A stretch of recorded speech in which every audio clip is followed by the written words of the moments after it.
GBS आजारानं आता पुणेकरांची चिंता वाढवली आहे। केवळ पुण्यात जीबीएस बाधितांची संख्या 158 वर गेली आहे, तर गेल्या 24 तासात 3 नवे रुग्ण आढळले, त्यातील 21 रुग्ण व्हेंटिलेटरवर आहेत।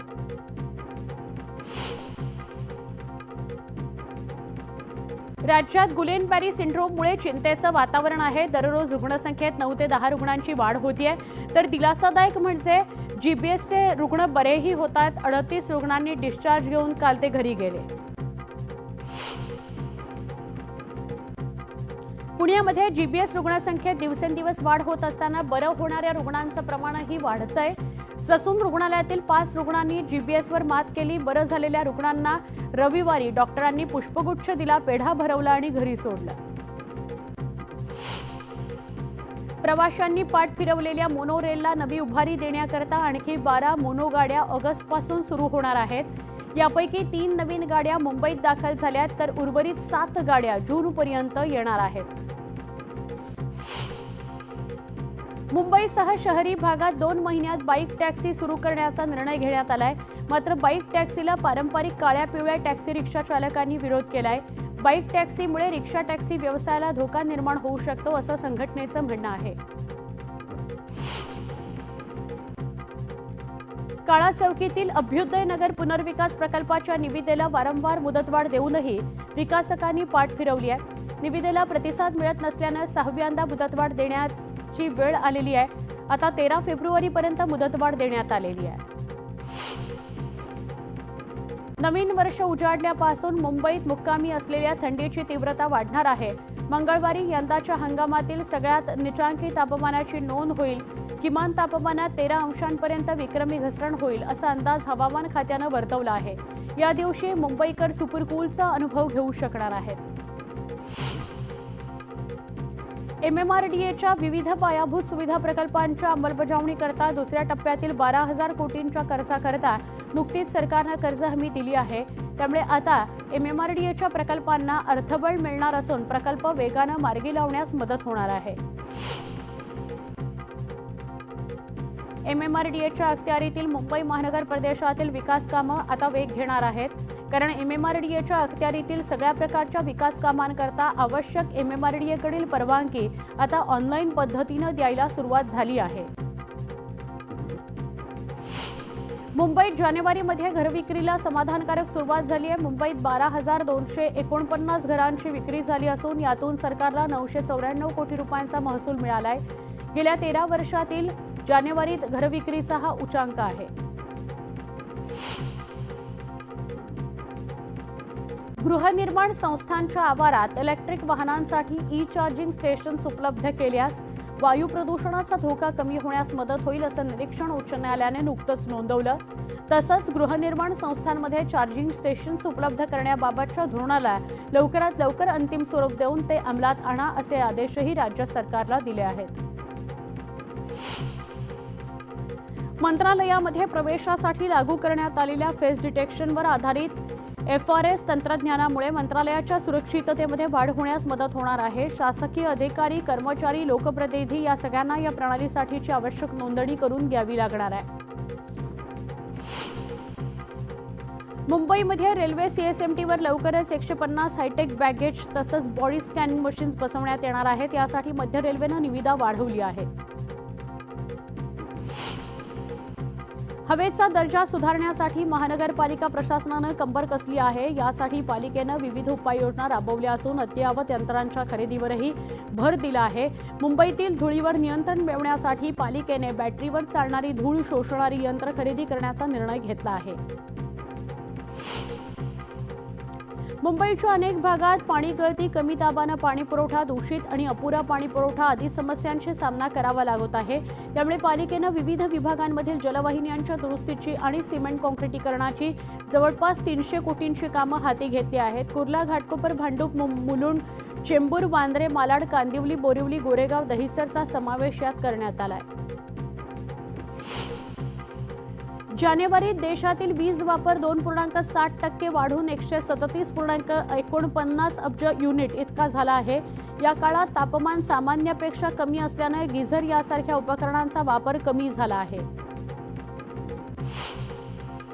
महापालिका रुग्णालयांमध्ये रुग्णांना बाहेरून औषधं खरेदी करावी लागू नये यासाठी तत्कालीन मुख्यमंत्री एकनाथ शिंदे यांनी झिरो प्रिस्क्रिप्शन पॉलिसीची घोषणा केली होती. त्याला वर्ष उलटलं. पालिकेचे अधिकारी या योजनेच्या अंमलबजावणीकरता प्रयत्नशील आहेत.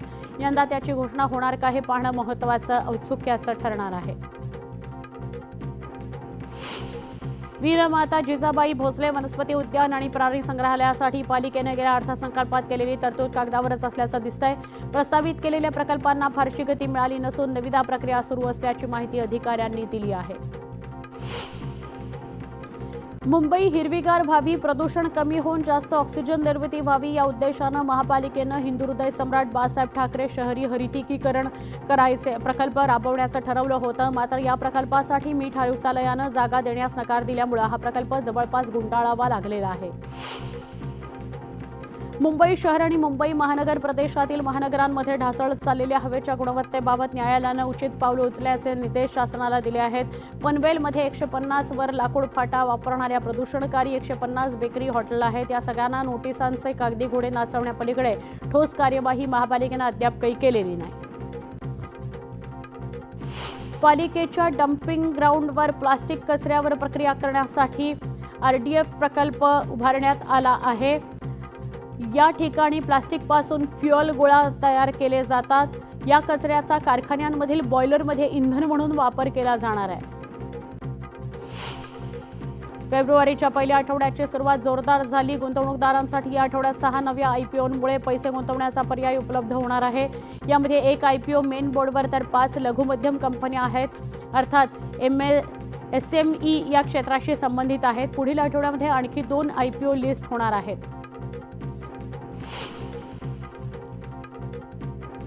गेल्या 2 वर्षांपासून प्रशासक असलेल्या महाराष्ट्र वैद्यकीय परिषदेची नुकतीच निवडणूक जाहीर करण्यात आली.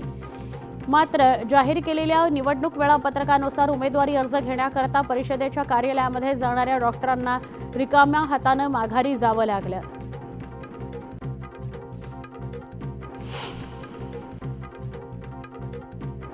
RTE राज्यातील खासगी शाळांमधील 25% राखीव जागांवरील प्रवेश प्रक्रियेमध्ये अर्जांसाठी 2 फेब्रुवारीपर्यंत मुदत देण्यात आलेली आहे. या मुदतीला तब्बल 3,03,329 विद्यार्थ्यांचे अर्ज प्राप्त झाले. जळगावात RTE कायद्यात 1ली ते 8वी साठी 25% मोफत प्रवेशाची प्रक्रिया 14 डिसेंबरपासून सुरू झाली होती.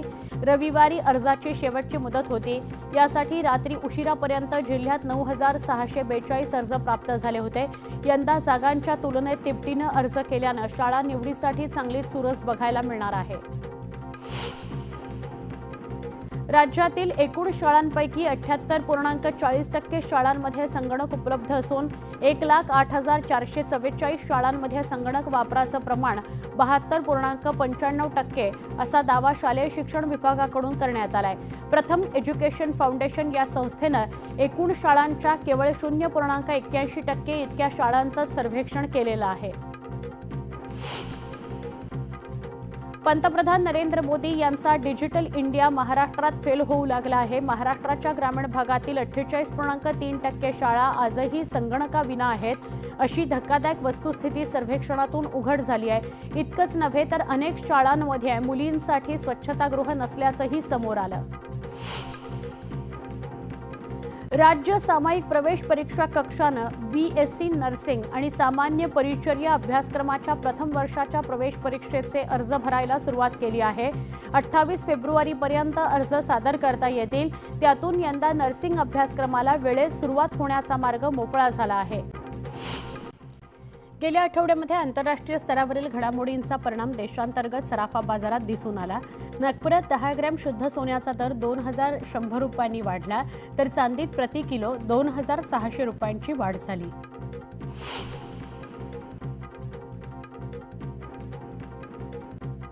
म्हाडाच्या माध्यमातून सुरू असलेल्या डिलाईल रोड इथल्या नामजोशी मार्ग BDD चाळ पुनर्विकास प्रकल्पाच्या पहिल्या टप्प्यातील काम युद्धपातळीवर सुरू आहे. 7 टॉवरपैकी 2 टॉवरचं काम डिसेंबरपर्यंत पूर्ण होणार आहे. त्यामुळे BDD वासियांचं 500 चौरस फुटाच्या आलिशान घरात राहण्याचं स्वप्न पूर्ण होणार आहे पुढच्या वर्षी.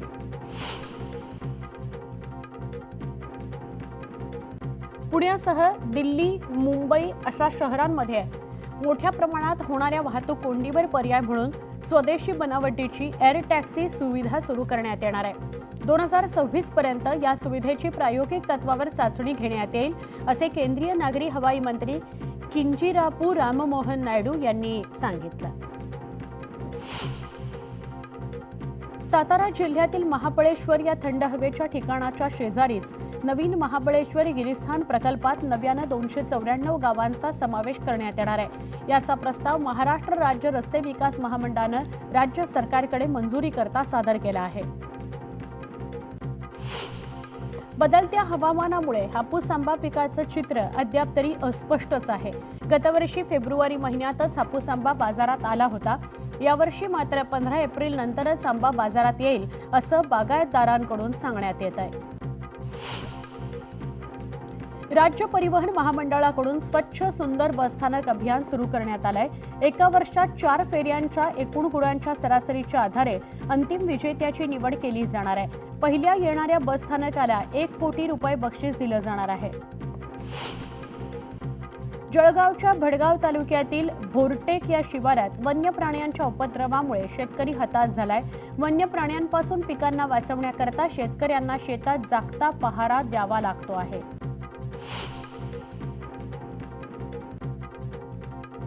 मनोर विक्रमगड नाशिक राष्ट्रीय महामार्ग यमदूत झालाय। वर्षभरात या ठिकाणी 29 अपघात झाले, यात 22 नागरिकांचा मृत्यू झाला, तर 30 प्रवासी आणि वाहन चालक गंभीर जखमी झाल्याचं समोर आलं। त्यामुळे लवकरात लवकर या मार्गाची दुरुस्ती करण्याची मागणी करण्यात आली आहे। बीडचे जिल्हाधिकाऱ्यांनी जिल्ह्यातील आणखी 11 सरपंचांसह 402 जणांचं सदस्यत्व रद्द केलंय। जात वैधता प्रमाणपत्र सादर न केल्यानं ही कारवाई करण्यात आली आहे। सांगलीतील कृष्णा नदीवरील आर्विन पुलाला समांतर असा बांधण्यात येत असलेल्या पुलाचं काम गेल्या काही महिन्यांपासून रखडलं आहे। पुलाचं काम लवकरात लवकर करण्याची मागणी नागरिकांकडून करण्यात येत आहे। छत्रपती संभाजीनगरात विमान प्रवासाची संख्या वाढली आहे।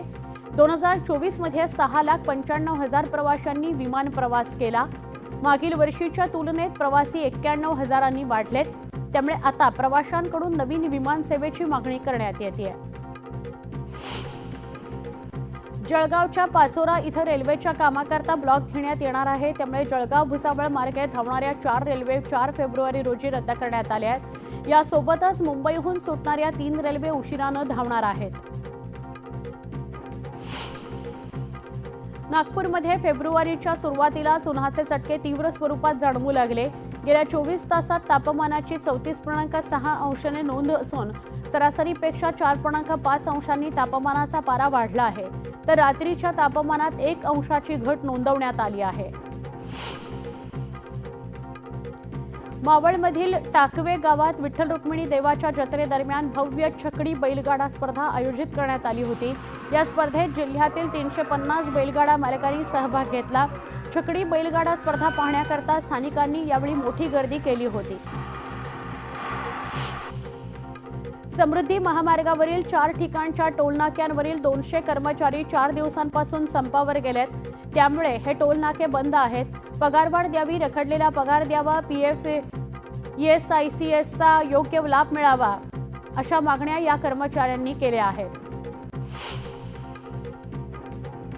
जळगावच्या बोदवड तालुक्यात कापूस खरेदी केंद्र बंद पडली आहेत। त्यामुळे शेतकऱ्याला पडक्या भावात कापूस विकावा लागत असल्यानं मोठं नुकसान होत आहे। क्विंटल मागे तब्बल 800 रुपयांचा भुर्दंड सहन करावा लागत असल्यानं बळीराजा संकटात आला आहे।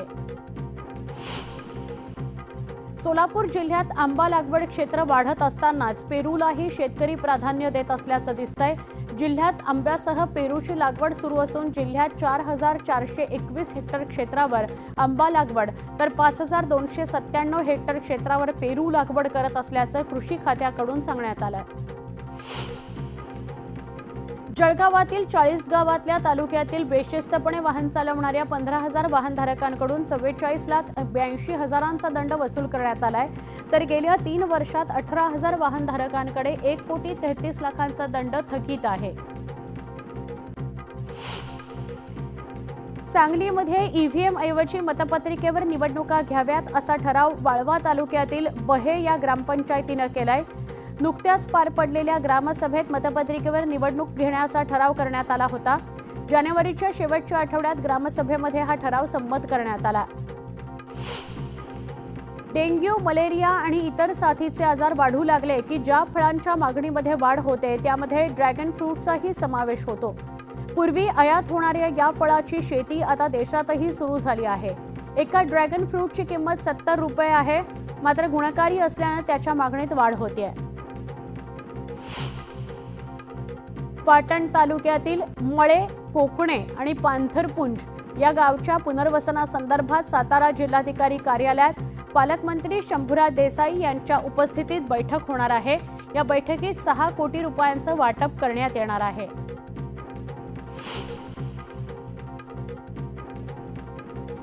फळभाज्यांच्या दरात घट झाली आहे।